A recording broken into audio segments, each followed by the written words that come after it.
Hello जी, good evening सभी को and happy Republic day. गणतंत्र दिवस की सभी को बहुत बहुत शुभकामनाएं।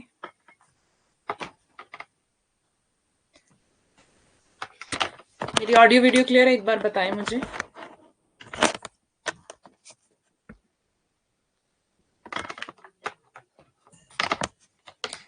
ऑडियो वीडियो क्लियर है? दिखाई सुनाई दे रही हूं मैं? Yes, clear, okay. तो कैसे हैं आप और कैसे चल रही है आपकी स्टडी? नमस्ते, गुड इवनिंग।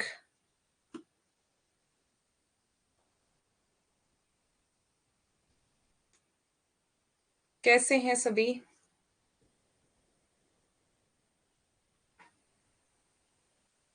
पढ़ाई चल रही है या नहीं? समझ आ रहा है या नहीं?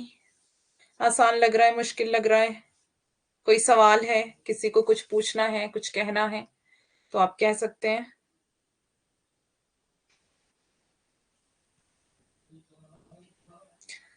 मैं भी ठीक हूँ, अच्छी हूँ।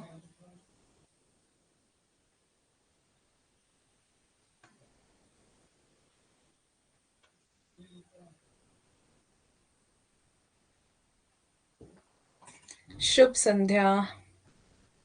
गणतंत्र दिवस की आपको भी बहुत बहुत शुभकामनाएं। मैम, समझ आ रहा है पर डेट्स नहीं याद हो रही। अच्छा, आज आप बहुत क्यूट लग रहे, थैंक यू। एक्चुअली आगे पीछे हो जाती है, कोई बात नहीं। आपको क्या करना है? आपको लिख लिख के याद करना है, ठीक है? लिख लिख के याद करें। एकदम से आप सोचें कि एकदम से सब कुछ दिमाग में फिट हो जाएगा, तो ऐसा नहीं होता है ना?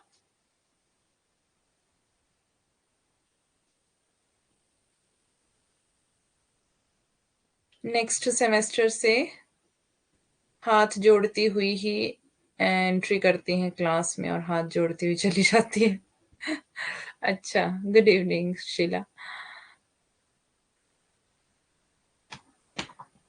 अच्छा, ऐसा है क्या? मैंने तो ध्यान ही नहीं दिया ऐसा कुछ।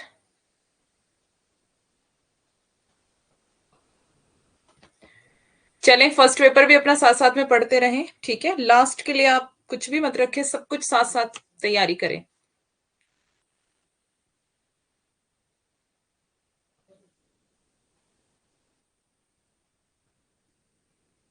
नमस्ते।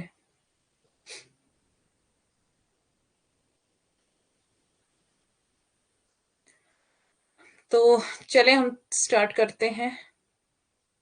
कहाँ से पढ़ना था?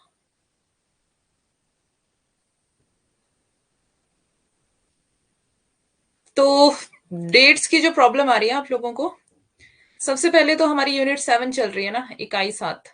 आप ज्यादा आगे मत भागो, है ना? इकाई 7 पे ही रहो। जितनी भी आपके सिलेबस में कहानियां हैं, जितनी भी 21 कहानियां हैं टोटल, ठीक है? टोटल 21 कहानियां आपके सिलेबस में। आपको क्या करना है? सबके नाम लिख के उनके उनकी डेट्स भी साथ में लिखनी है और उसको डेली पढ़ो। लिख लिख के आप याद करेंगे तो आपको याद हो जाएगा, है ना? डेट्स भी और सारी चीजें जो जो इंपॉर्टेंट पॉइंट्स हैं वो मैंने आपको बताए हैं, वो साथ साथ में करते रहो कवर। लिख लिख के आप जितना याद करेंगे उतना जल्दी याद होगा आपको, है ना? ओके, तो साथ साथ में गुड इवनिंग, साथ साथ में तैयारी करते रहें। क्लासेस जो आप देखते हैं, अटेंड करते हैं, क्लास क्लास देखा करें, बाद में भी देखा करें। आप स्पीड बढ़ा के भी क्लास देख सकते हैं बाद में। और नोट्स साथ में बनाएं। नोट्स बहुत ज्यादा जरूरी है। ऐसे मत सोचें कल बना लेंगे, परसों बना लेंगे, अगले महीने बना लेंगे, तब आप बना ही नहीं पाओगे, फिर आपका रह जाएगा। इससे अच्छा है कि आप अभी नोट्स भी साथ साथ में बनाते रहो।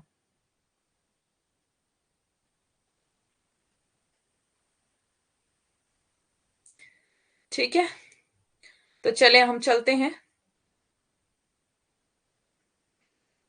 और जो क्लास से चले जाते हैं बच्चे बीच में, वो मुझे बाद में ना बोले कि हम पढ़ाई नहीं कर पाए, हमसे हुआ नहीं, हमारा क्लियर नहीं हुआ, हमारा रिजल्ट नहीं अच्छा रहा, है ना? तो वो ये मुझे बोलने से अच्छा है कि आप अपने ऊपर अभी से ध्यान दें। जो बच्चे सिर्फ आते हैं क्लास में और चले जाते हैं, उनके लिए मैं स्पेशल बोल रही हूँ, है ना? तो क्लास आपको देखनी पड़ेगी। पढ़ाना मेरा काम है, लेकिन पढ़ना तो आपको खुद ही पड़ेगा। अब मेरे पास तो कोई ऐसी दवाई नहीं है कि मैं आपको खिलाऊंगी और आपको सब याद हो जाएगा। आपको पहले अपने कॉन्सेप्ट क्लियर करने पड़ेंगे क्लास में, नोट्स बनाने पड़ेंगे, रिवीजन करना पड़ेगा, है ना? तब पढ़ाई करनी पड़ेगी, तभी आप कुछ कर पाएंगे। अदरवाइज फिर आप सोचें कि ऐसे ही हो जाएगा, बस हम क्लास में मुंह दिखाने गए और हो गया, तो फिर कुछ नहीं होगा। फिर बाद में मुझे मत बोलना। नोट्स अभी से बनाना शुरू कर दें सब बच्चे, और रिवीजन के साथ। चलिए अब हम स्टार्ट करते हैं। कल हमने जो पढ़ा था उसके आगे सिक्का बदल गया कहानी, उसके इंपॉर्टेंट पॉइंट्स हैं यहाँ पर। कहानी अभी यहाँ पर नहीं है, ठीक है? जो कहानियां रह जाएंगी। हाँ, एक बात और, कहानियां जब पूरी हो जाएंगी मैं कहानियों से एक टेस्ट लूंगी आपका, ठीक है? आपका टेस्ट ये मंडे को भी हो सकता है। और जितना कुछ पढ़ाया है, मतलब पढ़ाया नहीं भी है तो भी आपको पूरी टोटल की 21 कहानियां जो है वो पढ़ के आनी है मंडे को। मंडे को मैं कुछ क्वेश्चंस रखूंगी कहानियों से, और चेक करूंगी कि आपने कितना किया है, कितना पढ़ा है, कितना आपको समझ आया है, ठीक है? तो सारी की सारी कहानियां जो मैंने क्लास में पढ़ाई भी नहीं है वो भी आपको पढ़नी है, खुद से पढ़ के आनी है। अब ये बोलोगे कि हम कहाँ से पढ़ेंगे? आपको hindisame.com पे जाना है, वेबसाइट बता रही हूँ, hindisame.com। वहां पर आपको सारी कहानियां मिल जाएंगी, सारा टेक्स्ट, सारे उपन्यास, नाटक, ठीक है? तो जो जो यहाँ पे आपको मिल रहे हैं उसको पढ़ो हिंदी समय पे जाके, ठीक है? गूगल पे आपको सब कुछ मिल जाएगा, सारी कहानियां वहां से जाके पढ़ो। अगर आपको नहीं प्रॉब्लम आ रही है, टेलीग्राम चैनल के बारे में मैंने आपको बताया हुआ है, टेलीग्राम ज्वाइन करो। वहां पर सारी जो कहानियों की पीडीएफ है, नाटकों की पीडीएफ है, सब कुछ वहां पे है, तो वहां से जाके पढ़ लो। लेकिन आपको पढ़ना है, जो नहीं पढ़ा रही हूँ क्लास में, क्योंकि क्लास में पूरा टेक्स्ट नहीं पढ़ा सकती मैं, इंपॉर्टेंट चीजें करवाऊंगी, पूरा टेक्स्ट नहीं पढ़ा सकती, आपको खुद से पढ़ना है ना? और कुछ छोटी छोटी कहानियां हैं जो मैं आपको पढ़ा रही हूँ, जो बड़ी बड़ी कहानियां हैं या लंबा जो टेक्स्ट है वो आपको खुद से पढ़ना है। मैम सॉरी, मैं अभी कंटिन्यू नहीं कर सकती क्लास, मुझे थोड़ा अर्जेंट काम है। ओके अंकिता, कोई बात नहीं, बाद में देख लेना। चले हम स्टार्ट करते हैं। मंडे को आपको टेस्ट की तैयारी करके आना है। मंडे को मैं सारी कहानियों से आपसे सवाल पूछूंगी पहले, उसके बाद हम पढ़ेंगे, ठीक है? तो अभी सिक्का बदल गया कहानी कृष्णा सोबती की है, और प्रकाशन वर्ष 1948, आजादी के एक वर्ष बाद। कहानी के पात्र हैं शाहनी, शाहजी, मुख्य पात्र हैं शाहनी, ठीक है? और दूसरे इसमें शाहजी, जो शाहनी के पति हैं, इन्हीं के पति हैं, ठीक है? शेरा, शाहनी के पास पलकर बड़ा होता है ये लड़का शेरा, माँ के मरने के बाद। अब उसकी माँ मर जाती है तो शाहनी ही उसे पालती है, और शाहनी ही पाल पोस के उसे बड़ा करती है। हसैना जो है वो शेरा की पत्नी है। ध्यान देंगे सारे पात्रों को बहुत ही ध्यान से। दाऊद खां थानेदार है ये। अन्य पात्र इसमें बेगू पटवारी, जैलदार, जैना, नवाब बीबी, ठीक है? ये पूछे जाते हैं पात्र, ध्यान से। हर चीज यहाँ पे जो रखी है इंपॉर्टेंट है, तो ध्यान से आप लिखते चलें और ध्यान से सुने भी, ध्यान से देखें भी। कृष्णा सोबती के एकमात्र कहानी संग्रह, मतलब कृष्णा सोबती का एक ही कहानी संग्रह है, नाम है बादलों के घेरे में। 1980 में ये कहानी, जिसमें कुल 24 कहानियां संकलित हैं। बादलों के घेरे जो कहानी संग्रह है उसमें 24 कहानियां संकलित हैं, और ये 1980 में लिखा गया है कहानी संग्रह, ठीक है? और ये वाली कहानी भी जो सिक्का बदल गया इसी में संकलित है। अन्य कहानियां इनकी, डार से बिछुड़ी इंपॉर्टेंट है 1958, यारों की यार 1968, तीन पहाड़ 1968, ए लड़की 1991, नाम पट्टिका, डरो मत मैं तुम्हारी रक्षा करूंगा, और मेरी माँ कहाँ दादी अम्मा। कृष्णा सोबती के प्रथम कहानी लामा 1950। सिक्का बदल गया कहानी बादलों के घेरे कहानी संग्रह में संकलित है, मैंने पीछे बता दिया। सर्वप्रथम 1918 में सिक्का बदल गया कहानी प्रतीक पत्रिका में प्रकाशित हुई थी, ठीक है? भारत पाक विभाजन की समस्या को इस कहानी में चित्रित किया गया है। भारत पाक विभाजन की समस्या को ध्यान देंगे, पूछा जा सकता है कृष्णा सोबती की कौन सी कहानी है या फिर कौन सी कहानी है इनमें से जिसमें भारत पाक विभाजन की समस्या को चित्रित किया गया है, तो सिक्का बदल गया। सिक्का बदल गया है में शाहनी के लिए बंटवारे के कारण हुकूमत के बदल जाने से सिक्के के बदल जाने का कोई मतलब नहीं रह गया है। उसे मानवीय मूल्यों के सिक्के और संबंधों के बदले बदल जाने का गहरा दुख है। फणीश सिंह के शब्दों में, मतलब कि फणीश सिंह ये बात कह रहे हैं, ठीक है। तो ये नाम ज्यादा इंपॉर्टेंट नहीं है, बस आप ये ध्यान रखेंगे, अपने कॉन्सेप्ट को क्लियर करते चलेंगे। मधुरेश क्या कहते हैं? सिक्का बदल गया विभाजन की पृष्ठभूमि पर मानवीय सभ्यता की गहरी संवेदनशीलता को अंकित करती है। यह कहानी विभाजन के समय लोगों की मनस्थितियों में आए बदलावों को, इस कहानी में विभाजन के समय लोगों की मनस्थितियों में आए बदलावों को दर्शाया गया है जो निराश और पीड़ा को व्यक्त करती हैं। हाँ, अब है इंस्पेक्टर माता दीन चांद पर, ठीक है। अभी इंपॉर्टेंट चीजें यहाँ पे करवा रही हूँ, कहानी आप खुद पढ़ेंगे, कुछ कहानियां हम अभी आगे देखेंगे जो मैंने आगे रखी है। हरिशंकर परसाई लेखक हैं इसके, और प्रकाशन वर्ष 1970 ईस्वी में ठिठुरता हुआ गणतंत्र कहानी संग्रह में ये प्रकाशित है। इंपॉर्टेंट है, ध्यान देंगे। पात्र हैं इसके, माता दीन जो है वो सीनियर पुलिस इंस्पेक्टर, ये कहानी का मुख्य पात्र है। पुलिस मंत्री यान चालक चांद से माता दीन को लेने आता है। कोतवाल और इंस्पेक्टर चांद के पुलिस के सिपाही हैं। अन्य कहानी संग्रह हंसते हैं रोते हैं जैसे उनके दिन फिरे, भोला राम का जीव, ये आपके सिलेबस में भी है, भोला राम का जीव, है ना। हंसते हैं रोते हैं जैसे उनके दिन फिरे, ठीक है। ये तीन है, कॉमा लगा लेंगे बीच में। मुख्य बिंदु, इंस्पेक्टर माता दीन चांद पर कहानी संग्रह कहानी प्रसिद्ध व्यंग्य रचना है। इंस्पेक्टर माता दीन कहानी कैसी है? व्यंग्य कहानी है ये। इसमें भारतीय शासन व्यवस्था पर माता दीन के माध्यम से करारा व्यंग्य किया गया है। अगर आपको पूछ लिया जाए इसका विषय इंस्पेक्टर माता दीन चांद पर, तो इसमें भारतीय शासन व्यवस्था पर माता दीन के माध्यम से करारा व्यंग्य किया गया है। यह कहानी जो है वो फैंटेसी शैली में रचित है। लीजिए बैक, और बैक करना है, कितना करना है बैक?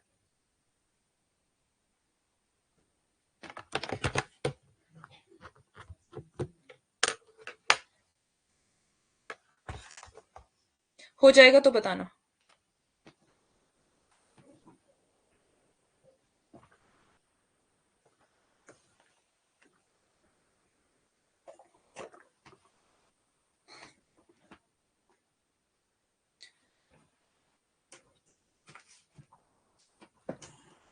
हो गया, ओके। हरिशंकर परसाई के अनुसार व्यंग्य जीवन से साक्षात्कार करता है, जीवन आलोचना करता है, विसंगतियों, मिथ्याचारों और पाखंडों का पर्दाफाश करता है। रामचंद्र तिवारी क्या कहते हैं कि परसाई ने कहानी के परंपरागत रूपबंध पर ध्यान न देकर अपनी बात को अधिक से अधिक पैनी और नुकीली बनाकर पेश किया है। समकालीन जीवन यथार्थ का ऐसा कोई पक्ष नहीं है जिसकी विसंगति और अंतर विरोध का उद्घाटन परसाई ने ना किया हो। हरिशंकर परसाई हिंदी के अन्यतम व्यंग्यकार हैं। हरिशंकर परसाई क्या है? व्यंग्यकार। उनका व्यंग्य बोध ना उथल है ना कर्कश, उनमें हावी होने वाली आक्रामकता नहीं है, कबीर की तरह तिलमिला देने वाली ईमानदारी है। इस कहानी में चांद पर जीवन का काल्पनिक चित्रण तथा भारतीय पुलिस एवं व्यवस्था में व्याप्त भ्रष्टाचार का ह्रासपूर्ण वर्णन मिलता है। राही कहानी हम देखेंगे। राही सुभद्रा कुमारी चौहान की कहानी है, आपके सिलेबस में है, प्रकाशन वर्ष 1947 है। मैं सीधे साधे चित्र कहानी संग्रह में ये प्रकाशित है। सीधे साधे चित्र संग्रह में प्रकाशित है, ध्यान देंगे। अन्य कहानी संग्रह इनके मतलब सुभद्रा कुमारी चौहान के बिखरे मोती 1932, उन्मादिनी 1934, सीधे साधे चित्र 1977। पात्र है इसके, इस कहानी में केवल दो ही पात्र हैं। राही एक गरीब औरत है जिसे चोरी के जुर्म में जेल भेजा जाता है। अनीता एक अमीर औरत है जो स्वतंत्रता संग्राम में क्रांतिकारी गतिविधियों के कारण जेल गई है। मुख्य बिंदु देखेंगे। मुक्तिबोध क्या कहते हैं? सुभद्रा कुमारी चौहान नारी के रूप में ही रहकर साधारण नारियों की आकांक्षाओं और भावों को व्यक्त करती है। बहन, माता, पत्नी के साथ साथ एक सच्ची देश सेविका के भाव उन्होंने व्यक्त किए हैं। उनकी शैली में वही सरलता है, वही कृत्रिमता और स्पष्टता है जो उनके जीवन में है। राही कहानी संवाद शैली में लिखी गई है, ध्यान देंगे। कल भी हमने संवाद शैली में कोई कहानी पढ़ी थी, कौन सी थी बताओ जल्दी से। इस कहानी में भुखमरी, गरीबी, बेरोजगारी और दरिद्रता तथा मानवीयता का मार्मिक चित्रण किया गया है। इस कहानी के माध्यम से गरीबों के कल्याण कार्य को ही सच्ची देशभक्ति माना गया है। कल कौन सी कहानी पढ़ी थी हमने जो संवाद शैली में लिखी गई थी? किसी को पता है?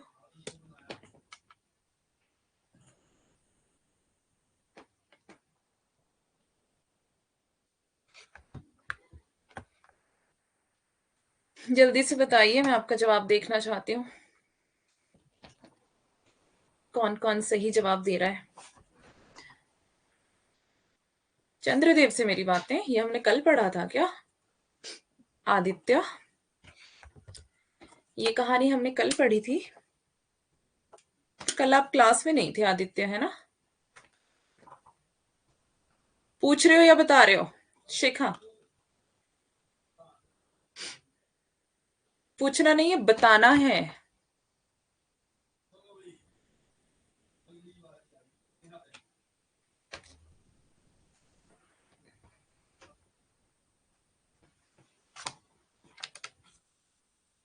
बता रही है।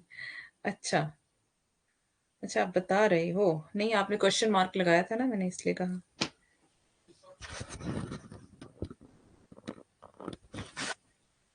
चले हम स्टार्ट करें राही कहानी पढ़ना। सुभद्रा कुमारी चौहान का जन्म नागपंचमी के दिन 16 अगस्त 1904 को इलाहाबाद के निकट निहालपुर गांव में एक संपन्न परिवार में हुआ था। 1913 में जब वे 9 वर्ष की थी तभी उनकी पहली कविता प्रयाग से निकलने वाली मर्यादा पत्रिका में प्रकाशित हुई थी। पड़ोस में एक व्यक्ति का देहांत हो गया था, तभी 2 दिन कक्षा नहीं ली। ओके। अनमोल रतन, कल हमने 2 कहानियां पढ़ी थी, दुनिया का सबसे अनमोल रतन और ईदगाह। ठीक है, ईदगाह कहानी में मैंने आपको बताया था बच्चों का संवाद चल रहा था।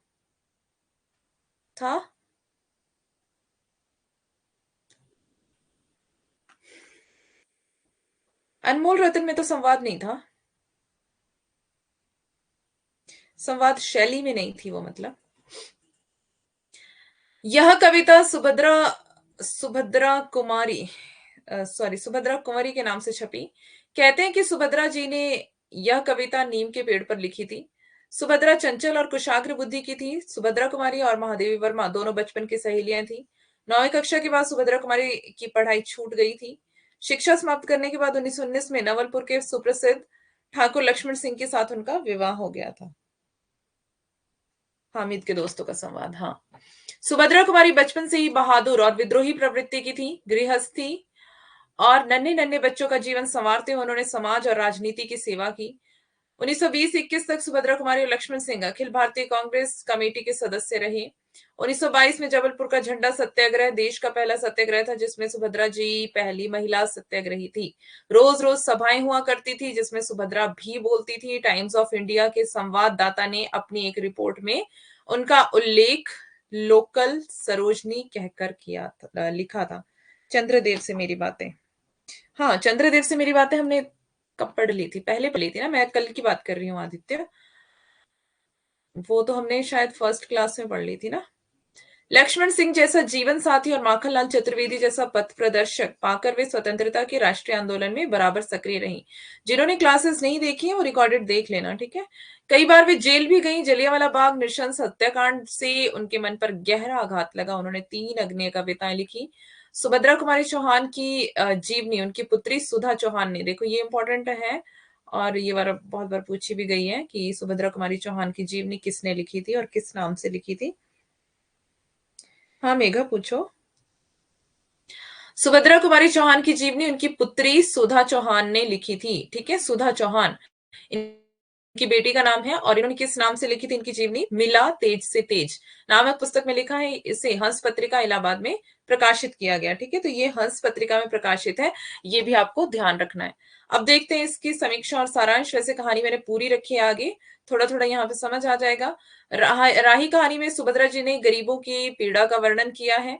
इस कहानी में उन्होंने भूख के लिए चोरी करने की मजबूरी पर प्रकाश डाला है।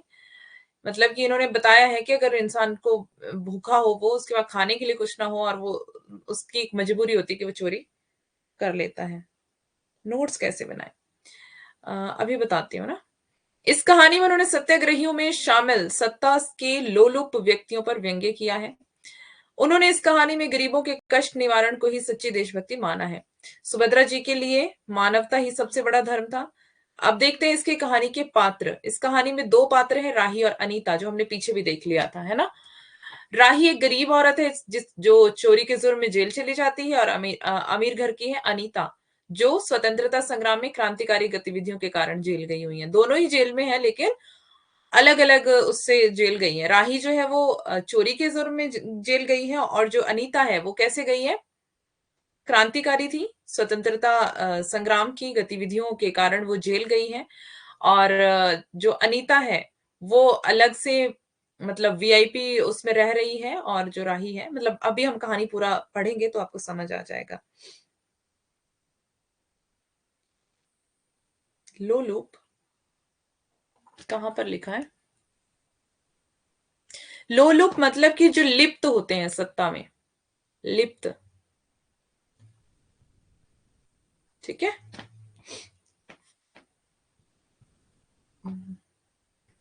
मतलब जो उसमें हिस्सा लिया है और वही काम करते हैं, मतलब बहुत ज्यादा घुल मिल जाते हैं जो उसके अंदर।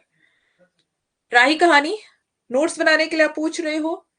नोट्स का आपने क्या करना है, कहानियों को लेके जैसे मैंने आपको बता दिया था, है ना, राही कहानी है, आपको नोट्स ऐसे ही बनाने हैं। राही, लेखिका, इधर आपने लिख दिया लेखिका सुभद्रा कुमारी चौहान, ठीक है। फिर जन्म, सुभद्रा कुमारी चौहान का जन्म लिख दिया आपने यहां पर। उसके बाद आपने क्या किया, आ, इनकी जो राही कहानी है, राही कहानी का समय लिख दिया, समय, और यहां पर लिख दिया पात्र, कितने पात्र हैं उनके नाम, और विषय, कहानी का विषय क्या है, कौन सी पत्रिका में है, कौन से कहानी संग्रह में है। इस तरह से शॉर्ट नोट्स बनाने हैं ना। अगर आप, कई बच्चे क्या करते हैं, पूरा का पूरा ही लिखने लग जाते हैं। पूरा लिखोगे तो फिर आपका बहुत ज्यादा टाइम चला जाएगा, और जो पूरा लिखता है ना उसको समझ में भी नहीं आता ज्यादा। पूरा नहीं लिखना है, ठीक है। कॉन्सेप्ट क्लियर करो क्लास में, सुनो ध्यान से कि क्या बता रही हूं मैं आपको, क्या पढ़ा रही हूँ। कॉन्सेप्ट आपका क्लियर हो गया, इंपॉर्टेंट चीजें लिखो, ऐसे शॉर्ट नोट, शॉर्ट में लिखना है, ठीक है। शॉर्ट नोट्स लिखने, ऐसे शॉर्ट में बनाने शॉर्ट नोट्स। और उसके बाद आपका कॉन्सेप्ट क्लियर है तो आपकी यही काम आएंगे शॉर्ट नोट्स। एग्जाम टाइम में भी, लास्ट टाइम में रिवीजन करने के लिए भी आपको ये बहुत काम आएंगे। सिर्फ आपको यही याद करना है बस, मतलब पढ़ना है, रिविजन करना है, ओके। बाकी आप क्लास रिपीट कर सकते हो, और आपके अगर कॉन्सेप्ट क्लियर है ना फिर कोई दिक्कत नहीं है, कॉन्सेप्ट आपके क्लियर होने चाहिए, तो वो क्लास में आपको करने हैं। कुछ नहीं समझ आता तो आपको पूछना है। नोट्स जो है वो शॉर्ट में बनाने, सारा का सारा लिखने नहीं लग जाना। पिछले बैच में भी शुक्ल वाली बुक थी, कुछ बच्चों ने तो पूरी की पूरी लिख दी वो, जैसे जैसे जितनी जितनी मैंने करवाई करवाई तो मैंने पूरी थी, एक एक पेज कुछ भी नहीं छोड़ा था उसमें, और उसमें बहुत सारी एक्स्ट्रा चीजें भी थी, तो बच्चों ने पूरी की पूरी वो वैसे की वैसी उतार दी। तो इसमें आपका टाइम वेस्ट होगा, है ना। वैसे तो कोई दिक्कत नहीं है, पर टाइम वेस्ट हो जाएगा। और ज्यादा कोशिश करें कि आप ज्यादातर सुने, देखें, क्योंकि देख के जो है हमारी, जो हमारा माइंड जो है ना इमेज स्टोर करता है ना। तो देख के आपको याद होती हैं चीजें, देखो और लिखो और सुनो। और जो आपको ज्यादा चीजें मुश्किल लग रही है उनको बार बार लिखो, अपने कमरे में चार्ट बना के लगाओ उस चीज का, है ना। तो आप कमरे में लगाओगे चार्ट बना करके, आपकी नजर बार बार पड़ेगी तो चीजें आपको याद हो जाएंगी। चलते हैं, पढ़ते हैं कहानी।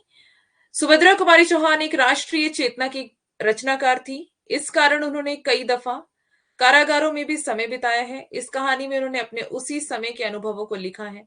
भीख मांगने वाली मांगरोरी जाति, मांगरोरी जाति मतलब मांगने वाला, जिनका भीख मांगने का ही काम होता है, मांगरोरी जाति से संबंध रखने वाली राही की कहानी है, जो भूख मिटाने के लिए चोरी के आरोप में हवालात जाती है। हवालात में राही अनीता नाम की सत्याग्रही के साथ बातें करती हुई अपनी विवशता बताती है। अनीता उसकी बात सुनकर चिंतित हो जाती है राही जैसी गरीब और भोली भाली जनता की सेवा करने और उसके दुख को दूर करने में ही सच्ची देशभक्ति है। जेल में ही वह सपने में मांगरोरी जाति के लोगों की सेवा करती है, सपने में, रियल में नहीं। जिससे गांव वालों का सुधार हो गया है, मतलब सपना देख रही है वो। दूसरे दिन पिता के बीमारी के कारण अनीता को जेल से रिहा कर दिया जाता है और उसका सपना साकार हो जाता है। राही कहानी की शुरुआत दो पात्रों राही और अनीता के संवाद से शुरू होती है। ठीक है, संवादात्मक कहानी, संवाद शैली में। तेरा क्या नाम है? राही। तुम्हें किस अपराध में सजा हुई? चोरी की थी सरकार। चोरी? क्या चुराया था? नाज की गठरी। कितना नाज था? होगा 5-6 सेर। और सजा कितने दिन की है? साल भर की। कितना अनाज चुराया था राही ने? 5-6 सेर। इंपॉर्टेंट, ध्यान देंगे। सजा कितने दिन की थी? साल भर की। ठीक है, तो तूने चोरी क्यों की? मजदूरी करती तब भी दिन भर में 3-4 आने पैसे मिल जाते। हमें मजदूरी नहीं मिलती सरकार, हमारी जाति मांगरोरी है, हम केवल मांगते खाते हैं, और भीख ना मिले तो फिर चोरी करते हैं। उस दिन घर में खाने को नहीं था, बच्चे भूख से तड़प रहे थे। बाजार में बहुत देर तक मांगा, बोझा ढोने के लिए टोकरा लेकर भी बैठी रही, पर कुछ नहीं मिला। सामने किसी का बच्चा रो रहा था, उसे देखकर मुझे अपने भूखे बच्चे की याद आ गई। वहीं पर किसी की अनाज की गठरी रखी हुई थी, उसे लेकर अभी भाग ही रही थी कि पुलिस ने पकड़ लिया। अनीता, फिर तूने कहा नहीं कि बच्चे भूखे थे इसलिए चोरी की? संभव है इस बात से मजिस्ट्रेट कम सजा देता। राही, हम गरीबों की कोई नहीं सुनता सरकार। बच्चे आए थे कचहरी में, मैंने सब कुछ कहा, पर किसी ने नहीं सुना। अनीता, अब तेरे बच्चे किसके पास हैं? उसका बाप है? राही, उसका बाप मर गया सरकार, जेल में उसे मारा था और वही अस्पताल में मर गया, और वही अस्पताल में वह मर गया। अब बच्चों का कोई नहीं है। अनीता, तो तेरे बच्चों का बाप भी जेल में ही मरा? वह क्यों जेल आया था? ईदगाह कहानी। आदित्य, अभी तो बताया था मैंने। राही, उसे तो बिना कसूर के ही पकड़ लिया था सरकार। ताड़ी पीने को गया, पीने को गया था। 2-4 दोस्त उसके साथ थे। मेरे घर वालों का एक वक्त पुलिस वाले के साथ झगड़ा हो गया था, उसी का उसने बदला लिया। 109 में इसका चालान करके साल भर की सजा दिला दी, वहीं मर गया। अनीता, अच्छा जा अपना काम कर। अनीता सत्याग्रह करके जेल में आई थी। पहले उसे बी क्लास दिया गया था, फिर उसके घर वालों ने लिखा पढ़ी करके उसे ए क्लास दिलवा दिया। अब वो वीआईपी क्लास में है। अनीता के सामने एक प्रश्न था। वो सोच रही थी, देश की दरिद्रता और इन निरीह गरीबों के कष्टों को दूर करने का कोई उपाय नहीं है? हम सभी परमात्मा की संतान हैं, एक ही देश के निवासी, कम से कम हम सबको खाने पहनने का समान अधिकार तो है ही। फिर यह क्या बात है कि कुछ लोग तो बहुत आराम करते हैं और कुछ लोग पेट के लिए, अन्न के लिए चोरी करते हैं। उसके बाद विचारक के अदूरदर्शिता के कारण या सरकारी वकील के चातुर्यपूर्ण जिरह के कारण छोटे छोटे बच्चों की माताएं जेल भेज दी जाती हैं। उनके बच्चे भूखे मरने के लिए छोड़ दिए जाते हैं। एक और तो यह कैदी है जो जेल आकर सचमुच जेल जीवन के कष्ट उठाती हैं, और दूसरी ओर हम लोग हैं जो अपनी देशभक्ति का ढिंडोरा पीटते हुए जेल आते हैं ना। तो वो ढिंडोरा पीटते हुए जेल आते हैं और उनको मतलब पूरा वीआईपी ट्रीटमेंट जेल में मिलता है, और इज्जत आदर भी उनका अच्छे से होता है, बढ़िया। हमें आमतौर से दूसरे कैदियों के मुकाबले अच्छा बर्ताव किया जाता है, फिर भी हमें संतोष नहीं होता। हम जेल आकर ए और बी क्लास के लिए झगड़ते हैं। जेल आकर ही हम कौन सा बड़ा त्याग कर देते हैं? जेल में हमें कौन सा कष्ट रहता है, सिवाय इसके कि हमारे माथे पर नेतृत्व का सील लग जाता है। हम बड़े अभिमान के साथ कहते हैं, यह हमारी चौथी जेल यात्रा है, यह हमारी 5वीं जेल यात्रा है। अपनी जेल यात्रा के किस्से बार बार सुना कर आत्मगौरव अनुभव करते हैं। तात्पर्य यह है कि हम जितनी बार जेल जा चुके होते हैं, उतनी ही सीढ़ी हम देशभक्ति और त्याग से दूसरों से ऊपर उठ जाते हैं। इसके बल पर जेल से छूटने के बाद कांग्रेस को राजकीय सत्ता मिलते ही हम मिनिस्टर, स्थानीय संस्थाओं के मेंबर और क्या क्या हो जाते हैं। अनीता सोच रही थी, कल तक तो खद्दर भी नहीं पहनते थे, बात बात पर कांग्रेस का मजाक उड़ाते थे, कांग्रेस के हाथों में थोड़ी शक्ति आते ही वे कांग्रेस भक्त बन गए, खद्दर पहनने लगे, यहाँ तक कि जेल में भी दिखाई पड़ने लगे। वास्तव में ये देशभक्ति है या सत्ता भक्ति? अनीता की आत्मा बोल उठी, वास्तव में सच्ची भक्ति तो इन गरीबों के कष्ट निवारण में है। वास्तव में सच्ची देशभक्ति तो इन गरीबों के कष्ट निवारण में है। ये कोई दूसरे नहीं है, हमारी ही भारत माता की संतानें हैं। इन हजारों लाखों भूखे नंगे भाई बहनों की यदि हम कुछ भी सेवा कर सकें तो सचमुच हमने अपने देश की सेवा की है। हमारा वास्तविक जीवन तो देहातों में ही है। किसानों की दुर्दशा से हम सभी थोड़े बहुत परिचित हैं, पर इन गरीबों के पास न घर है न द्वार। अशिक्षा और अज्ञानता का इतना पर्दा इनकी आंखों पर है कि होश संभालते ही माता पुत्री को और सास बहू को चोरी की शिक्षा देती है, और उनका यह विश्वास है कि चोरी करना और भीख मांगना ही उनका काम है। इससे अच्छा जीवन बिताने की वह कल्पना ही नहीं कर सकते। आज यहाँ डेरा डाले तो कल कहीं और चोरी की। बच्चे बचे तो बचे, नहीं तो फिर 2 साल के लिए जेल। क्या मानव जीवन का यही लक्ष्य है? लक्ष्य है भी अथवा नहीं? यदि नहीं है तो विचार आदर्श की उच्च सतह पर टिके हुए हमारे जन नायकों और युग पुरुषों की हमें क्या आवश्यकता? इतिहास, धर्म, दर्शन, ज्ञान, विज्ञान का कोई अर्थ नहीं होता, पर जीवन का लक्ष्य है, अवश्य है। संसार की मृग मरीचिका में हम लक्ष्य को भूल जाते हैं। सतह के ऊपर तक पहुंच पाने वाली कुछ एक महान आत्माओं को छोड़कर सारा जन समुदाय संसार में अपने को खोया हुआ पाता है। कर्तव्य का उसे ध्यान कर्तव्य या अकर्तव्य का उसे ध्यान नहीं, सत्य या असत्य का उसे समझ नहीं। अन्यथा मानवीयता से बढ़कर कौन सा मानव धर्म है? पतित मानवता को जीवन दान देने की अपेक्षा भी कोई महतर पुण्य है? राही जैसी कोई भोली भाली किंतु गुमराह आत्माओं के कल्याण की साधना होनी चाहिए। सत्याग्रही की यही प्रथम प्रतिज्ञा क्यों ना हो? देशभक्ति का यही मापदंड क्यों ना बने? अनीता दिन भर इन्हीं विचारों में डूबी रही। शाम को वह इसी प्रकार कुछ सोचते सोचते सो गई। रात में उसने सपना देखा कि जेल से छूटकर वह इन्हीं मांगरोरी लोगों के गांव में पहुंच गई है। वहां उसने एक छोटा सा आश्रम खोल दिया है। उसी आश्रम में एक तरफ छोटे छोटे बच्चे पढ़ते हैं और स्त्रियां सूत काटती हैं, दूसरी तरफ मर्द कपड़ा बुनते हैं और रुई धुनते हैं। शाम को रोज उन्हें धार्मिक पुस्तक पढ़कर सुनाई जाती है और देश में कहाँ क्या हो रहा है यह सब सरल भाषा में समझाया जाता है। वहीं भीख मांगने और चोरी करने वाले लोग अब आदर्श ग्रामवासी हो रहे हैं। रहने के लिए उन्होंने छोटे छोटे अपने घर बना लिए हैं। राही के अनाथ बच्चों को अनीता अपने साथ रखने लगी है। अनीता यही सुख स्वप्न देख रही थी। सुबह 7 बजे जब उस 7 बजे तक उसकी नींद नहीं खुली, अचानक एक स्त्री जेलर ने उसे आकर जगा दिया और बोली, आपके पिता बीमार हैं, आप बिना शर्त छोड़ी जा रही हैं। अनीता अपने स्वप्न को सच्चाई में परिवर्तित करने की एक मधुर कल्पना लेकर घर चली गई। इस कहानी के माध्यम से सुभद्रा कुमारी चौहान यह संदेश देती हैं कि गरीबों के कल्याण के बिना सत्याग्रहियों का देशभक्ति सत्ता भक्ति ही कहलाएगी। सत्याग्रहियों की देशभक्ति जो है वो सत्ता भक्ति ही कहलाएगी, है ना? तो देशभक्ति नहीं है। मतलब देशभक्ति क्या है? ऐसे लोगों की सेवा करना, अनाथों की, गरीबों की, है ना, लाचारों की सेवा करना जो कुछ भी नहीं कर सकते हैं, जो बेचारे हैं, उन लोगों की सेवा करना, उनको स्टैंड करके देना। अगर वो उनके पास इतना पैसा धन दौलत नहीं है कि वो स्टैंड हो सके तो उनको स्टैंड करना, है ना, उनकी हेल्प करना, मदद करना, किसी भी प्रकार से हम हेल्प कर सकते हैं। वास्तव में सच्ची देशभक्ति तो गरीबों के कष्ट निवारण में है। तो जो गरीब लोग हैं, है ना, किसी के पास कोई बीमार है, दवाई के लिए पैसे नहीं है, तो हम मदद कर सकते हैं उनकी। पैसे से नहीं, सेवा तो कर ही सकते हैं। गुमराह लोगों को सही रास्ते पर लाने का प्रयास है ना, जो लोग गुमराह हो रहे हैं उनको भी हम सही रास्ते पर ला करके सेवा कर सकते हैं। तो उसको वो देशभक्ति है, ना कि वो कि सरकार की भक्ति है तो मतलब वही सत्ता भक्ति कर ली। मानवीयता ही हमारा सबसे बड़ा धर्म है। तो यहाँ पर सुभद्रा कुमारी चौहान जो है वो एक संदेश दे रही है। ठीक है, अपना अपना भाग्य कहानी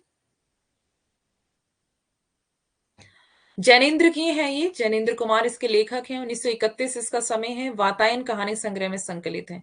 अन्य कहानी संग्रह इनके फांसी 1929, वातायन 1931, नीलम देश की राजकन्या 1938, ध्रुव यात्रा 1948, पाजेब 1948, जय संधि 1949।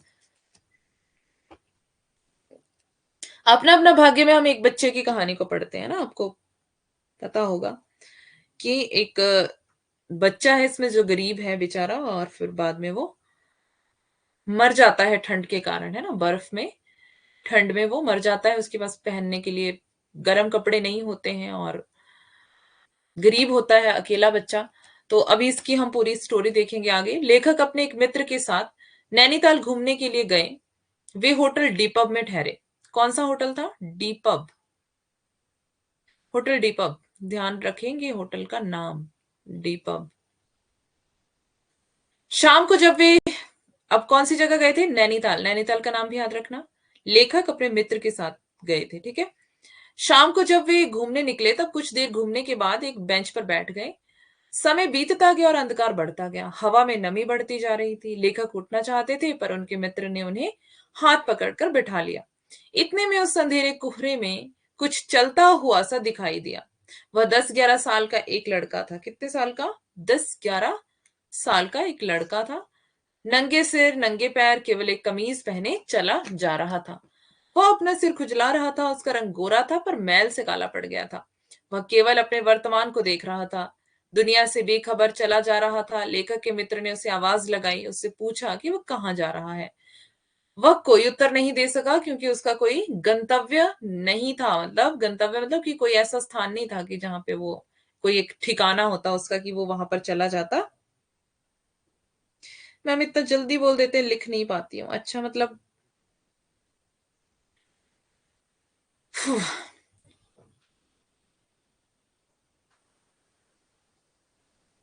क्या छूट गया आपका?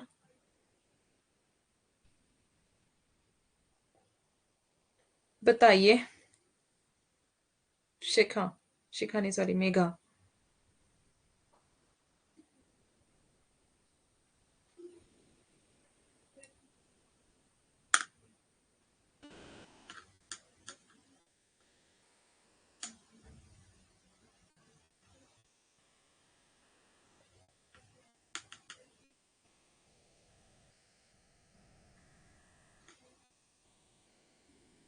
मेघा।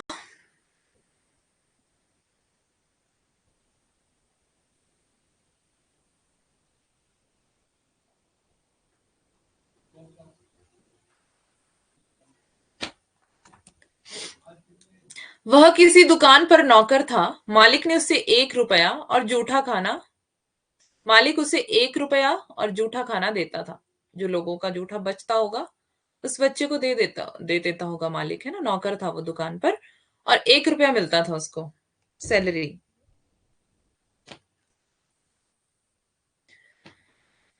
लेखक अपने मित्र के साथ नैनीताल, नैनीताल जगह का नाम है, नैनीताल घूमने गए थे।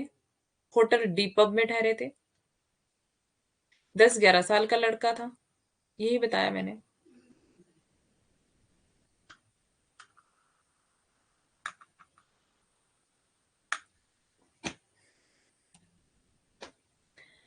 उसे मालिक के सभी काम करने पड़ते थे। घर से गरीबी के कारण भाग आया था। भागा भी गरीबी के कारण ही था वो। वह दुकान पर सोता था। आज दुकान के मालिक ने उसे नौकरी से हटा दिया था।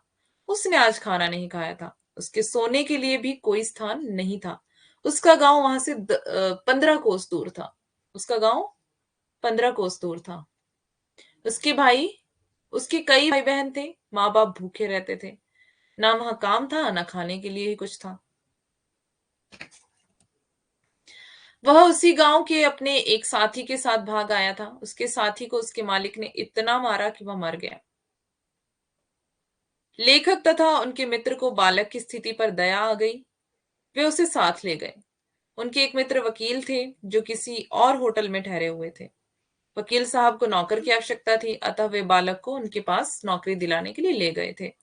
उस लड़के को नौकरी दिलाने के लिए मित्र ने काफी प्रयत्न किया पर वकील साहब बिना उस लड़के के बारे में कुछ जाने उसे अपने यहाँ रखने के लिए तैयार नहीं हुए। कुछ वाद विवाद के पश्चात वे वहां से चले गए। लेखक तथा उनके मित्र निराश होकर होटल से बाहर आ गए। बालक की सहायता करने के लिए लेखक के मित्र ने बहुत प्रयत्न किया पर वह सफल ना हो सके। तेज ठंडी हवा चल रही थी। बालक के दांत बज रहे थे। उसके पास एक कमीज के अलावा और कोई कपड़ा ना था। वह वहां से अंधेरे में गुम हो गया और वे दोनों मित्र गर्म बिस्तरों का आनंद लेने होटल डीपब की ओर चल पड़े। दूसरे दिन वह समय पर उनके होटल नहीं पहुंचा। दोनों मित्रों ने उसकी प्रतीक्षा भी नहीं की। वे होटल से निकलने के लिए मोटर में सवार होने लगे तो उन्हें एक बालक के ठंड में मरने की खबर मिली। वे समझ गए कि वह बालक जो पिछली रात उन्हें मिला था, सड़क के किनारे पेड़ के नीचे ठिठुर कर मर गया। रात में उसके मुंह, छाती और मुट्ठियों पर बर्फ की चादर बिछ गई थी, जैसे वही उसका प्रकृति द्वारा दिया गया सफेद ठंडा कफन था। वे किसी को दोष ना दे सके। वह बालक अपने दुर्भाग्य के कारण कोई स्थान ना पाकर भूख और सर्दी से ठिठुरकर अपने घर से दूर असमय ही मर गया। अब क्या बता रहे हैं, मतलब इस कहानी का बताने का जो उद्देश्य है वो देखेंगे अभी हम। बहुत कुछ निरुद्देश्य घूम चुकने पर लेखक तथा उनके मित्र सड़क के किनारे एक बेंच पर बैठ गए। मतलब कि कोई उद्देश्य नहीं था उनका घूमने का, कि कोई जरूरी काम था उनको इसलिए घूम रहे थे। उनको कोई काम नहीं था, वो ऐसी फ्री में घूम रहे थे, है ना। हाथ पकड़कर जरा सा बैठाने के बाद लेखक चुपचाप बैठे तंग हो रहे थे, कुढ़ रहे थे कि मित्र अचानक बोले, देखो वह क्या है। एक लड़का अपने सिर के बड़े बड़े बाल खुजलाता चला आ रहा था। नंगे पैर, नंगे सिर, एक मैली सी कमीज पहने था। वह बस अपने निकट वर्तमान को देख रहा था। वह कहीं नौकरी करता था, सब तरह का काम, 1 रुपया और जूठा खाना। आज वह नौकरी भी छूट गई थी। पूछने पर पता चला कि गांव में उसके कई भाई बहन हैं। वहां काम नहीं, रोटी नहीं, सो भाग आया। एक साथी और था उसी गांव का, उसे इतना मारा कि वो मर गया, उससे बड़ा। अब वह नहीं है। लेखक तथा उनके मित्र उस लड़के को अपने एक वकील मित्र के पास ले गए। वकील साहब होटल के कमरे से उतर कर आए। आपको नौकर की जरूरत थी ना? देखिए यह लड़का है। वकील मित्र का कहना था। अजी, ये पहाड़ी बड़े शैतान होते हैं। बच्चे बच्चे में अवगुण छिपे रहते हैं। ये वकील का कथन है, ध्यान रखेंगे, इसको नोट कर लेना। बच्चे बच्चे में अवगुण छिपे रहते हैं। आप भी क्या अजीब हैं, उठा लाए कहीं से। लो जी, यह नौकर है। लेखक के मित्र ने लेखक से कहा, भयानक शीत है, उसके पास बहुत कम कपड़े हैं। लेखक ने उत्तर दिया, यह संसार है यार। चलो पहले बिस्तर में गर्म हो लो, फिर किसी और की चिंता करना। मोटर पर सवार होते ही यह समाचार मिला, पिछली रात एक पहाड़ी बालक सड़क किनारे पेड़ के नीचे ठिठुर कर मर गया। मानो दुनिया की बेहयाई ढकने के लिए प्रकृति ने शव के लिए सफेद और ठंडे कफन का प्रबंध कर दिया हो। लेखक ने यह सब सुना और सोचा, अपना अपना भाग्य। लेखक ने यह सब सुना और सोचा, अपना अपना भाग्य। जैनेन्द्र जी ने अपनी कहानी में सामाजिक और मनोवैज्ञानिक यथार्थ को उजागर किया है। अपना अपना भाग्य में भी सामाजिक विषमता का यथार्थ चित्रण हुआ है। इसमें लेखक ने सामाजिक भावना की परख व्यक्ति के दृष्टिकोण से की है। 10 वर्ष का एक बालक भूख से पीड़ित होकर अपने एक साथी के साथ घर से भागकर नैनीताल आता है, पर वहां भी भूख उसका पीछा नहीं छोड़ती है। ठीक है, तो ये सब हम देख चुके हैं ना। इसको पढ़ लेना, पीडीएफ आपको दे दी है मैंने, इसकी पीडीएफ कल नहीं आज ही दी है ना। तो इसमें क्या है जो लेखक कहना चाह रहे हैं। लेखक ये कहना चाह रहे हैं कि हमारे सामने भी बहुत सारे गरीब लोग होते हैं, लाचार हैं, बेसहारा हैं, लोगों के पास पहनने को कपड़ा नहीं है, लोग ठंड में मर रहे हैं, और हम क्या करते हैं, है ना। एक हमारे पास सब कुछ है, लेकिन हम देखते हुए भी कैसे बन जाते हैं, अंधे। इग्नोर करते हैं हम, है ना। नजरअंदाज करते हैं हम उन लोगों को जो हमारे सामने ऐसे लाचार होते हैं। कई भीख मांग रहे होते हैं, उनके हाथ, कईयों के हाथ पैर नहीं होते, है ना। और बाल मनोविज्ञान बहुत लिखते हैं। हाँ जी, ये बाल मनोविज्ञान मतलब बाल मनोविज्ञान नहीं, मनोवैज्ञानिक कहानीकार है ये, है ना। बाल मनोविज्ञान नहीं कह सकते हम इसको, मनोवैज्ञानिक मनोवैज्ञानिक कहानीकार, मनोवैज्ञानिक कहानीकार या फिर लेखक जैनेन्द्र। ठीक है।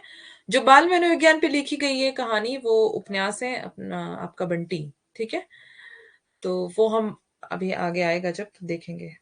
हम्म तो क्या होता है, ये लेखक यहाँ पे यही बताना चाह रहे हैं, क्योंकि लेखक और जो उनके मित्र थे, जब वो कह रहे हैं कि कपड़े नहीं है इस बच्चे के पास, बहुत कम कपड़े हैं, ऊपर से इतनी ज्यादा ठंड है, नैनीताल है, पहाड़ी एरिया है, और बर्फ पड़ रही है वहां पर, है ना, इतनी ज्यादा ठंड है कि बच्चे के पास एक ही कमीज है, वो भी फटी पुरानी सी, और इतनी ठंड में उसका गुजारा नहीं हो रहा। दुकानदार जो मालिक था, जिस दुकान पे वो काम करता था, उसने भी उसको नौकरी से निकाल दिया है। अब वो कमा रहा है, तब तक तो ठीक है ना, उसको खाना भी मिल रहा है, और उसको सोने के लिए भी एक जगह मिल जाती है, क्योंकि दुकान पे ही सोता है। अब खाना चाहे वो जूठा ही खा रहा है, लेकिन मिल तो रहा है कम से कम, है ना। दुकान पे सोने के लिए एक शेल्टर तो है उसके सिर पे, सिर ढकने के लिए जगह तो है, और 1 रुपया भी मिल रहा है, चलो कुछ वो उसमें खरीद ले। लेकिन जब मालिक ने ही उसको दुकान से निकाल दिया, अब ना उसके पास 1 रुपया है, ना उसको 1 रुपया मिलेगा, ना उसको सिर ढकने के लिए जगह मिलेगी, ना उसको खाना मिलेगा, है ना। अब उसको जूठा खाना भी नहीं मिलेगा। तो मौसम इतना ठंड का है, बेचारा लाचार बच्चा है, बहुत सारे भाई बहन है उसके, लेकिन वो गांव में है, गरीबी के कारण ही वो गांव से आ गया है कि चलो शहर जाएगा, वहां पे कुछ कमाएगा तो खाएगा भरपेट, है ना, और अपने परिवार का भी पालन पोषण करेगा, लेकिन वो अपना ही नहीं कर पा रहा है। इतनी स्थिति जो है उसकी खराब है। और लेखक के जो मित्र हैं वो दोनों बहुत अमीर हैं, है ना, मतलब ठीक है, घूमने के लिए आए हुए हैं, तो होटल में ठहरे हुए हैं, पैसा तो होगा उनके पास, लेकिन वो इस स्थिति में एक बच्चे को देखते हैं, बट वो क्या करते हैं, कोई हेल्प नहीं करते उसकी। वो चाहते तो अपना एक शर्ट उतार के, अपनी एक स्वेटर उतार के उस बच्चे को दे सकते थे, उसको ठंड से बचाने के लिए, जो हमने पीछे भी अभी पहले वाली कहानी में भी हमने पढ़ा, राही कहानी, जिसमें अनीता कह रही है कि सच्ची देशभक्ति क्या है ना। सुभद्रा कुमारी चौहान जो लेखिका है, उनका कहना क्या है कि सच्ची देशभक्ति क्या है, हम देशभक्ति कर रहे हैं, राजभक्ति कर रहे हैं। तो अगर सच में हम देशभक्त हैं, या फिर हमारे अंदर थोड़ी इंसानियत है, तो हमें किसी गरीब, बेसहारा, लाचार, असहाय व्यक्ति को देख के उसके ऊपर तरस खाना चाहिए। उसके ऊपर हम तरस खाएंगे तो हम उसकी मदद करेंगे। जरूरी नहीं है कि मदद हमारी पैसों से ही हो रही है, या हम किसी को पैसे दे रहे हैं तो ही मदद हो रही है ना। आप किसी को भूखा नंगा देख रहे हैं, तो भी आप उसकी हेल्प कर सकते हो। वो बेचारा भूखा है, उसके बाद खाने को नहीं है, तो आप उसको खाना दे सकते हो, आप उसको कुछ खरीद के दे सकते हो खाने के लिए। अब जरूरी नहीं है कि आप उसको पैसे ही देने हैं, है ना। कई बार हम बोलते हैं हमारे पास पैसे नहीं है, क्या दें इसको, है ना। तो हम खाना दे सकते हैं। आप देख रहे हो कि कोई व्यक्ति जो है वो ठंड से मर रहा है, आप अपना स्वेटर उतार के दे सकते थे उसको। खुद तो उन्होंने होटल में जाना ही था, ऐसा तो है नहीं था कि एक ही कपड़ा होगा उनके पास। लाए होंगे, घूमने के लिए आए हैं तो बैग पैक करके लाए होंगे, तो कमरे में जाके और कपड़े पहन सकते थे, उस बच्चे को दे सकते थे, लेकिन उन्होंने नहीं दिया, है ना। उन्होंने सोचा कि चलो इसके लिए काम का इंतजाम करा देंगे, कर देंगे, लेकिन उसको खाने के लिए कोई उन्होंने वो नहीं किया, रहने के लिए कोई इंतजाम नहीं किया। बेचारा बच्चा, मतलब अपने साथ भी रख सकते थे उसको होटल के कमरे में, जहां पर वो खुद रुके हुए थे, उस बच्चे को भी रख सकते थे, लेकिन उन्होंने नहीं रखा। वो बच्चा, उस बच्चे को बोलते कि कल आना तुम्हारे पास, लेकिन बच्चा नहीं आता है। क्यों नहीं आता? क्योंकि वो रात भर बाहर ठंड में रहता है, और पेड़ के नीचे ही वो मर जाता है, ठिठुरता हुआ। तो जब वो मर जाता है, तो उनको अगले दिन खबर मिलती है कि वो एक कोई बच्चा जो है वो पेड़ के नीचे ठंड से मर गया है, बर्फ की चादर उसके ऊपर बिछी हुई है पूरी। तब तब लेखक क्या कहते हैं, अपना अपना भाग्य। हम भी यही बोलते हैं, है ना, नॉर्मली इंसान यही बोलता है, भाग्य था उसका, बेचारे का किस्मत थी उसकी, गरीबी में मर गया, किस्मत थी बेचारे की जो ठंड में मर गया, है ना। किस्मत थी बेचारे की बीमारी में मर गया, उसके पास इलाज करवाने के लिए पैसे नहीं थे, तो बेचारे की किस्मत थी, अपना भाग्य था उसका कि वो मर गया। लेकिन हमने सारा दोष किसको दे दिया? भाग्य को दे दिया, किस्मत को दे दिया, बट हमने कुछ नहीं किया। जो हम कर सकते थे या हमें करना चाहिए था, हमने नहीं किया, है ना। तो इंसान पढ़ता क्यों है? हम पढ़ते क्यों है? क्यों हम इतना ज्ञान ले रहे हैं? क्यों ये सारी चीजें कर रहे हैं हम? क्या हमारा एक ही उद्देश्य है हमारी जिंदगी का कि हमें एक सरकारी नौकरी मिल जाए, है ना। हर व्यक्ति का एक ही उद्देश्य है कि सरकारी नौकरी मिल जाए, बस। इस सरकारी नौकरी के लिए पढ़ रहे होते हैं सारे। अपना घर हो, गाड़ी हो, बंगला हो, ऐशो आराम हो, ये इसीलिए पढ़ रहा होता है इंसान, है ना। लेकिन पढ़ना क्यों है? एक्चुअल जो स्टडी का मीनिंग है, एजुकेशन का मीनिंग है, वो क्या है? कि आप समाज सेवा करें, आप देश की सेवा करें, आप लोगों की सेवा करें, आप उन लोगों की सेवा करें जो बेचारे भूखे नंगे गरीब असहाय हैं, है ना। तो कर सकते हैं हम, लेकिन हम नहीं करते हैं। हमारी पढ़ाई का उद्देश्य क्या है एक्चुअल में? आप सभी मास्टर्स करके आए हुए हैं, कोई ना कोई उद्देश्य होगा, है ना? लेकिन हर एक व्यक्ति का यही उद्देश्य होता है, स्टैंड होना है भाई, अपने पैरों पे खड़े होना है। ज्यादातर लोग यही बोलते हैं, स्टैंड होना है बस। उसके बाद हम अपनी जिंदगी जिएंगे आराम से। बट हमारी जिंदगी का उद्देश्य क्या होना चाहिए?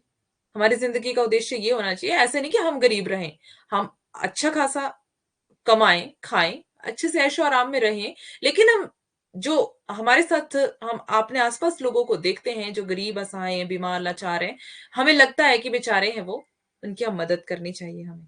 यही हमारी पढ़ाई का उद्देश्य होना चाहिए। ऐसे नहीं कि हमारे को सरकारी नौकरी मिल जाए और हम ऐशो आराम से जिए, या अपनी जिंदगी जिए, हमें औरों से क्या लेना देना है ना? तो वो एक्चुअल में मकसद नहीं होना चाहिए हमारे जीवन का। तो हमारे जीवन का एक ही मकसद होना चाहिए, जो कि है दूसरों की सेवा। तो इसीलिए हमें पढ़ाई करनी चाहिए कि हम समाज सेवा कर सके, दूसरों की सेवा कर सके, हमारे पास इतना हो, इतना हो, इतना ज्यादा हो कि हम दूसरों को दे सके, है ना? हमारे पास ज्यादा कपड़े होंगे, हम दूसरों को दे सकेंगे। हमारे पास खाना ज्यादा होगा, राशन होगा, दूसरों को दे सकेंगे। हमारे पास पैसे ज्यादा होंगे, हम किसी की हेल्प कर सकेंगे। कोई गरीब बच्चा है, पढ़ नहीं पा रहा है, हम उसकी पढ़ाई में मदद कर सकते हैं, है ना? बहुत सारे लोग करते भी हैं, और हमारी जिंदगी का मकसद होना भी यही चाहिए। लेकिन हम क्या सोचते हैं? भाग्य अपना अपना, है ना? अपना अपना भाग्य है सबका। बेचारा वो गरीबी पैदा हुआ था, उसका भाग्य है। नहीं, हम किसी को स्टैंड करने के लिए स्टैंड नहीं लेते हैं, जो कि हमें लेना चाहिए। तो हमारी पढ़ाई का मकसद जो है वो क्या होना चाहिए? मदद करना, सहायता करना, दूसरों को उठाना। कोई गिरा हुआ है उसको उठाना, है ना? कोई दबा हुआ है उसको ऊपर लाना। यही तो हमारी जिंदगी का मकसद होना चाहिए। लेकिन हम क्या करते हैं? भाग्य पे सौंप देते हैं उसको कि वो उसकी किस्मत है, वो उसका भाग्य है। नहीं, हमें आंखें नहीं बंद करनी है, इग्नोर नहीं करना है। लेखक के कहने का भी यही, इसीलिए इतनी बड़ी कहानी उन्होंने लिख दी, है ना? तो अब ये कहानी सच्ची है झूठी है नहीं पता है, लेकिन उन्होंने ये कहानी लिखी है। तो यही मकसद है उनके उनके लिखने का, कि हम इग्नोर करते हैं, जरूरतमंद को इग्नोर करते हैं। देते किसको है हम? देते पता है हम किसको है? जो पहले ही अमीर होता है, जिसके पास पहले ही सब कुछ होता है ना? जिसके पास सब कुछ होता है हम उसको देते हैं। मान लो अब किसी को मोबाइल की जरूरत है, कोई बच्चा है, पढ़ना है उसने, पढ़ाई के लिए उसको ऑनलाइन स्टडी करनी है, मोबाइल की जरूरत है, हम हमारे पास एक एक्स्ट्रा मोबाइल है। अगर हमारे पास एक्स्ट्रा है तो हम किसको देते हैं? जिसको जरूरत है उसको नहीं देते, जिसके पास पहले ही है ना उसको देते हैं। आप नोट करना, आपके जीवन में भी ये बात हो सकती है कि हम देते किसको, हमें देना किसको चाहिए, लेकिन हम देते किसको? देना हमें उसको चाहिए जो रियल में जरूरतमंद है, जो आपकी चीज की कद्र करेगा, है ना? अब मान लो आपके पास 10 रुपए है, आपने किसी को 10 रुपए देने हैं। एक व्यक्ति है जो पहले ही अमीर है और हजारों रुपए है उसके पास, है ना? इस व्यक्ति के पास हजारों रुपया है और इस व्यक्ति के पास 10-20 रुपए बड़ी मुश्किल से होते हैं। एक एक ये व्यक्ति है जो 10-20 रुपए इसके पास मुश्किल से होते हैं। अगर आप इस व्यक्ति को दे रहे हैं 10 रुपए, आपके पास 10 रुपए हैं, आप इस व्यक्ति को दे रहे हैं, तो ये आपके 10 रुपए की कीमत नहीं पहचानेगा। Very good Sheila. तो अगर आप उस व्यक्ति को देके जिसके पास पहले ही हजारों रुपए आए, वो आपके 10 रुपए की कदर ही नहीं करेगा, है ना?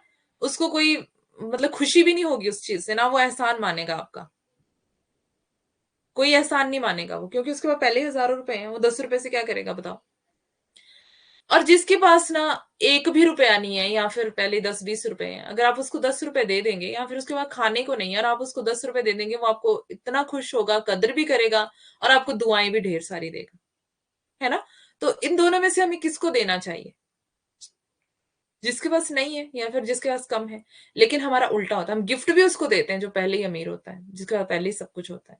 उसको हम गिफ्ट देना पसंद करते हैं, ताकि हम उसकी नजरों में हमारी वैल्यू हो। हम अपनी वैल्यू बढ़ाने के लिए दूसरों को गिफ्ट देते हैं, जबकि हमें गिफ्ट उसको देना चाहिए जिसको सच में जरूरत है ना? तो हमें अपनी जिंदगी में हम क्या कर रहे हैं, हमें वो सोच समझ के चलना चाहिए। दूसरे की हेल्प लेकर स्टडी कर रही है, ओके। कोई बात नहीं, आपकी कोई हेल्प कर रहा है ना? एक बहुत बड़ी बात है कि कोई आपकी हेल्प कर रहा है, आपको स्टैंड करने के लिए किसी ने त्याग किया है। अब उस स्टैंड को, उस त्याग को आपको भूलना नहीं है। अब कोई आपकी मदद कर रहा है तो उसको, उस एहसान को आपने कभी नहीं भूलना है, चाहे वो 10 रुपए की मदद है, चाहे वो हजारों रुपए की मदद है ना। तो उस एहसान को आपको भूलना नहीं है। एक बहुत बड़ी बात है कि आपकी कोई हेल्प कर रहा है आपकी स्टडी में, है ना, आपको कोई उठा रहा है, कोई स्टैंड कर रहा है आपको। तो ये बहुत बड़ी बात है और ये सब लोग नहीं कर पाते हैं। लेकिन हमें क्या सीख मिलती है इससे, कि हमें भी करना है। हम्म। तो हमें भी यही करना है अपनी लाइफ में, देना उसको है जो रियल में जरूरतमंद है।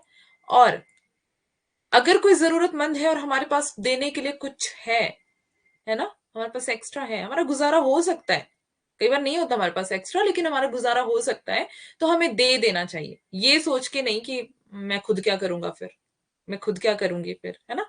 नहीं, हमें उसकी जरूरत को के अकॉर्डिंग उसको देख करके उसको देना चाहिए कि अभी भाई तेरी ये जरूरत है ना।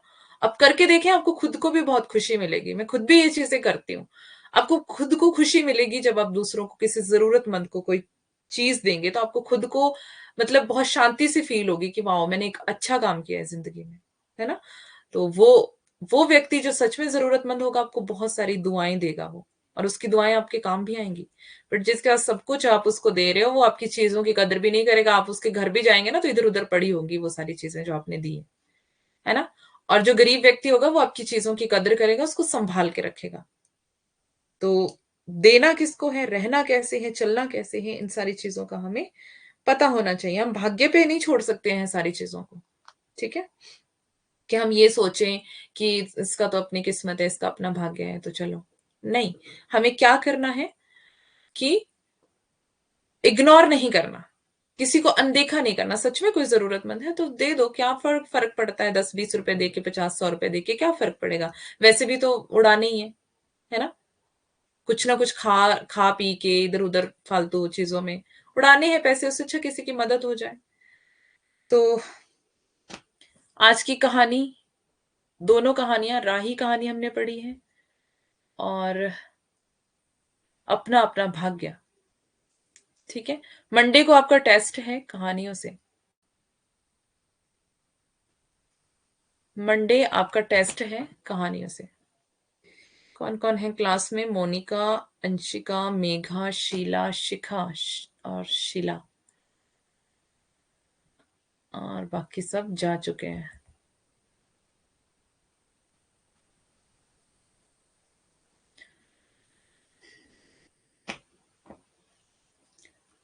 तो कल की क्लास में मिलते हैं। कल है सैटरडे, कल सैटरडे ही है ना, कल सैटरडे है।